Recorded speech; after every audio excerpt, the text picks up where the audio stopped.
All right, Shalom. First and foremost, I want to give all praises, honor, and glory to Yahweh, Bahashem, Yahweh Shai, Bahashem, Rakak Wadash. Double honors to the elders and apostles of Great Millstone, time of this truth. Peace, blessings, and salutations to the hopeful elect.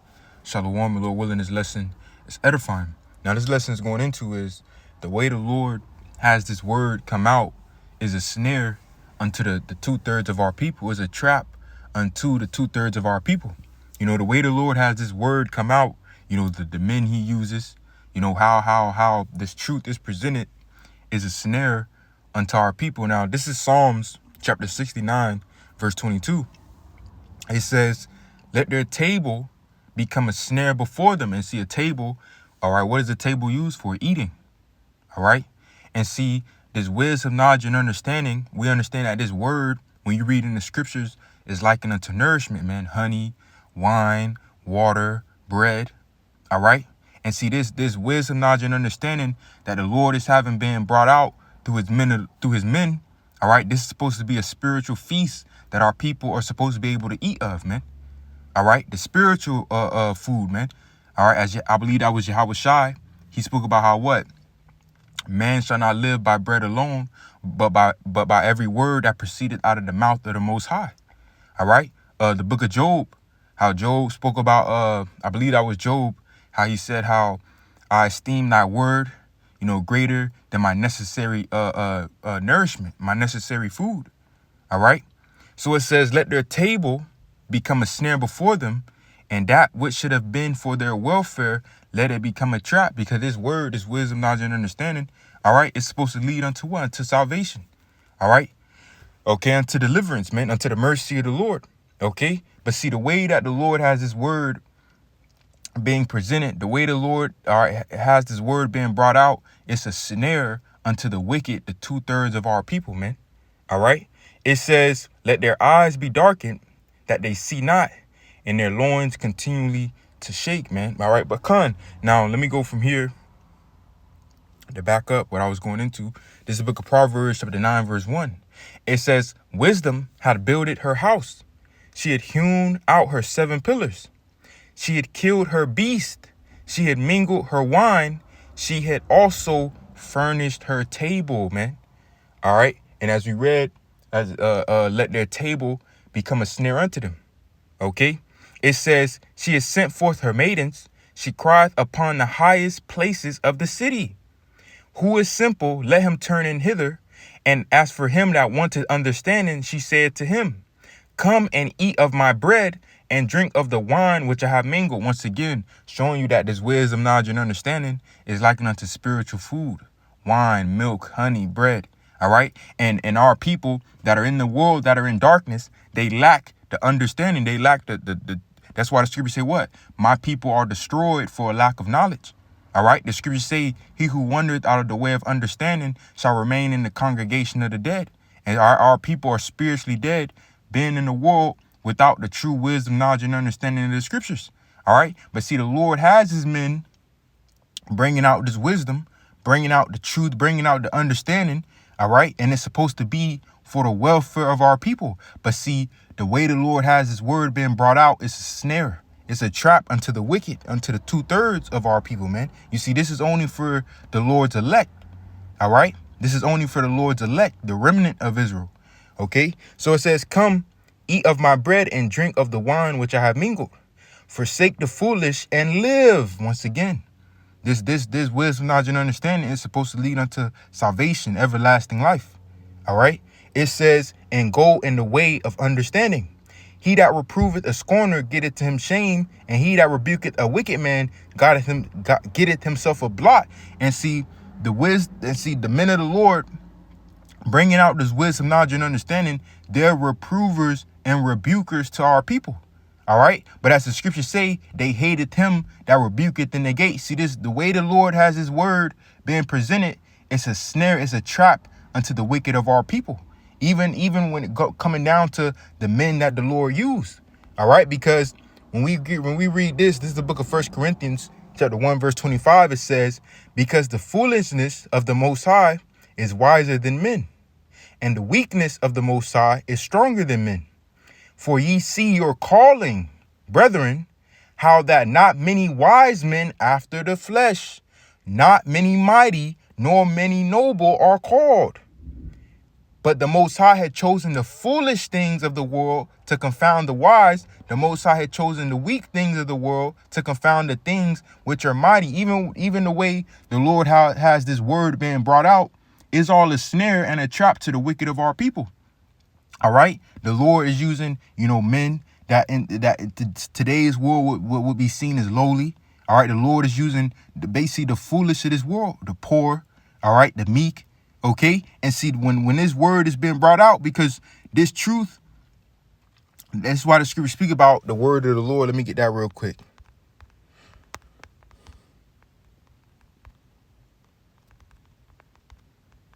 The scripture speak out the word of the Lord being like a two-edged sword. All right. This is the book of Hebrews chapter 4, verse 12. It says, for the word of the Most High is quick and powerful, sharper than any two-edged sword. That's that. Because this word, when this word come out, when this truth comes out, it's a cut.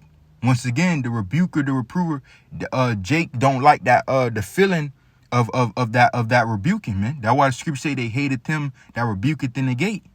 Okay. Because they're cut by this truth, by the true wisdom, knowledge, and understanding of this word. And this is why they despise the word of the Lord. Okay.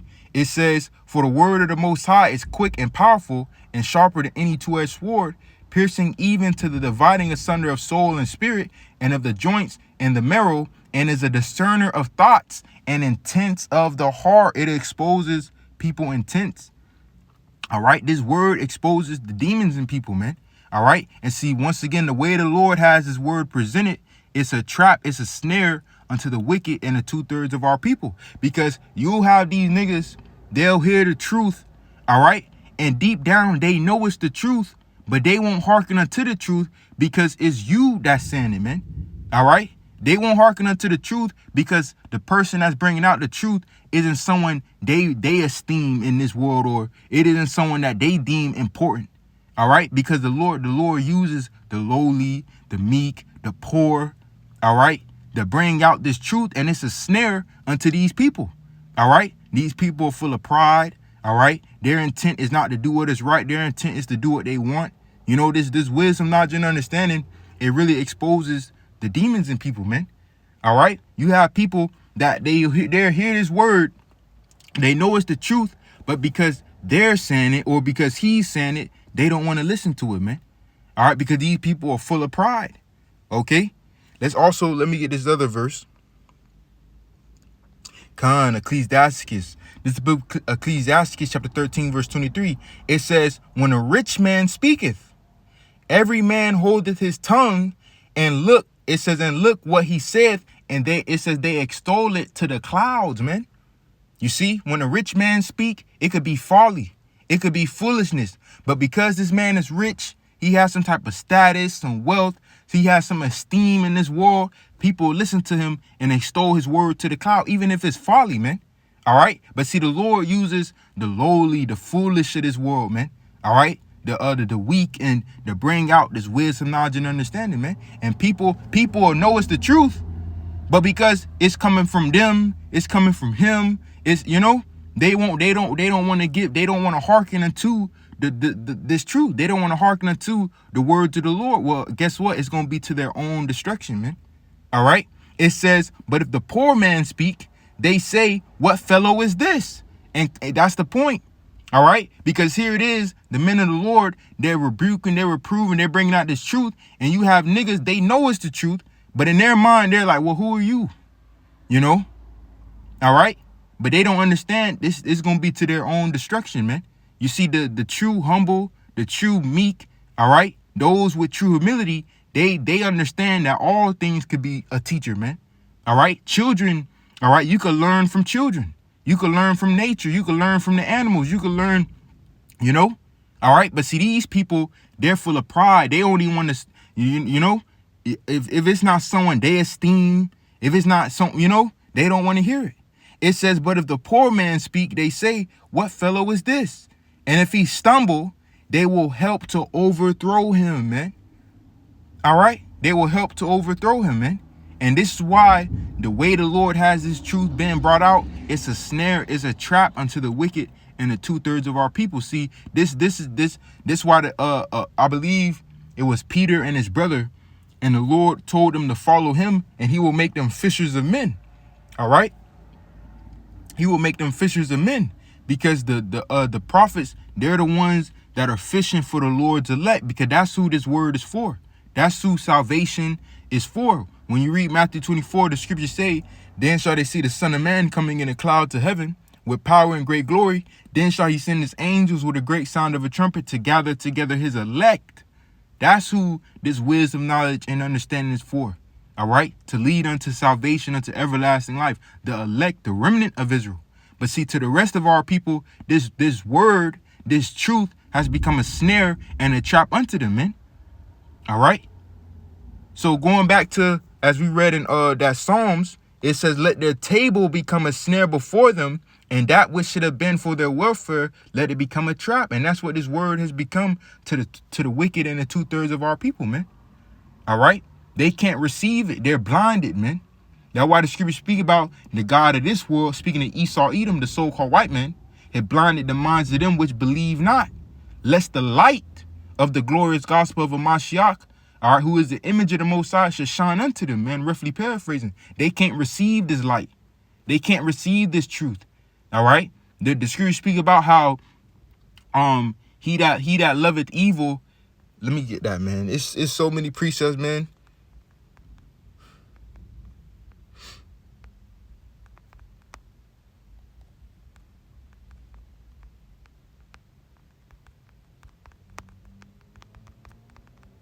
All right, they can't receive this truth, and it's going to be to their destruction, man.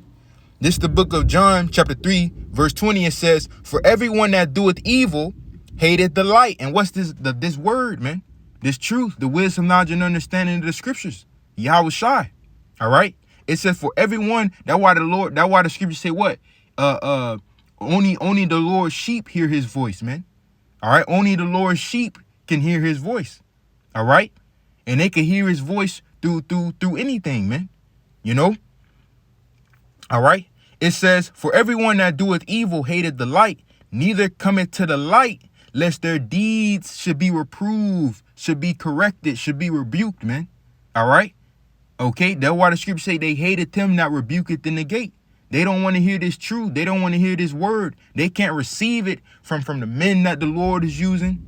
All right. Because these people full of pride. They have the spirit of do as thou wilt. They want to fulfill the desires of their own heart. They don't want, all right. They just want to do what they want to do. All right. They're full of pride, because people who really want the truth, they're people, the true humble, they'll receive the truth from anybody, man. All right. Because the truth is just that, the truth.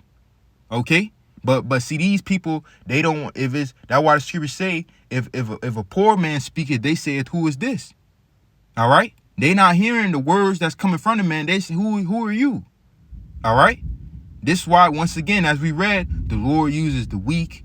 All right. Not the noble, not the mighty. He'll use the weak, the lowly, the poor. Okay. To bring forward this wisdom, knowledge, and understanding. And it's a snare unto the wicked and the 2/3 of our people. So Khan. All right. And so let's get this real quick. Let's close it out here. This is the book of Romans, chapter 11, verse, this is the book of Romans, chapter 11, verse 7. It says, what then? Israel had not obtained that which he seeketh for, but the election hath obtained it, and the rest were blinded. Because see, this truth, it ain't for all of Israel, man. Because all of Israel is not the Israel of the Most High. All right. This is for the remnant of Israel, the elect. All right. And the rest of our people, they're blinded. They're blocked from receiving this truth. All right. This is only for the Lord's elect, those that were predestined. All right. To get this thing, man. It says, but the election hath obtained it, and the rest were blinded. Let's go to 2 Thessalonians. 2 Thessalonians chapter 2. All right. Because they can't receive this truth. They can't receive this light. All right. It's become a snare to them, man. This is the book of 2 Thessalonians chapter 2, verse 10. It says, and with all deceivableness and unrighteousness in them that perish, because they receive not the love of the truth, that they might be saved. For this cause the Most High shall send them strong delusion, that they should believe a lie, that they all might be damned who believe not the truth, but had pleasure in unrighteousness, man. All right. But we are bound to give thanks always to the Most High for you, brethren, beloved of the Lord, because the Most High had from the beginning, the election, the predestination, man. All right. Chosen you, election, to salvation. See this wisdom, knowledge, and understanding. All right. This is supposed to be to what? The welfare, the good of our people is supposed to lead us to deliverance, to salvation, to everlasting life. This light, man. Okay. The scriptures say I believe the scriptures say the word is a lamp. Thy word is a lamp unto my feet. Roughly paraphrasing. You know, it says, because the Most High had from the beginning chosen you to salvation through sanctification of the Spirit and the belief of the truth. All right. And that's really the point, man. You see, that's really the point. So back to Psalms, it says, let their table become a snare before them. And it says, and that which should have been for their welfare, let it become a trap, man. You see, a table, that's where you're supposed to eat, you know, the nourishment, man. And that's what this word is supposed to be to our people. All right. It's supposed to be a welfare. It's supposed to, you know. All right. But see, this it's become a trap. The way the Lord has brought this word, the way the Lord has presented this word through the men he used, the way it's being brought out, it's become a snare and a trap unto the wicked and the 2/3 of our people, and it's gonna be to their destruction, man. You know, and that's really the point. So Lord willing, this lesson was edifying. I'm gonna close it out, give infinite praises, honor, and glory to Yahweh, Bahashem, Yahweh Shai, Bahashem, Rakak Wadash. Double honors to the elders and apostles, great millstone, time of this truth. Peace, blessings, and salutations to the hopeful elect. Shalom.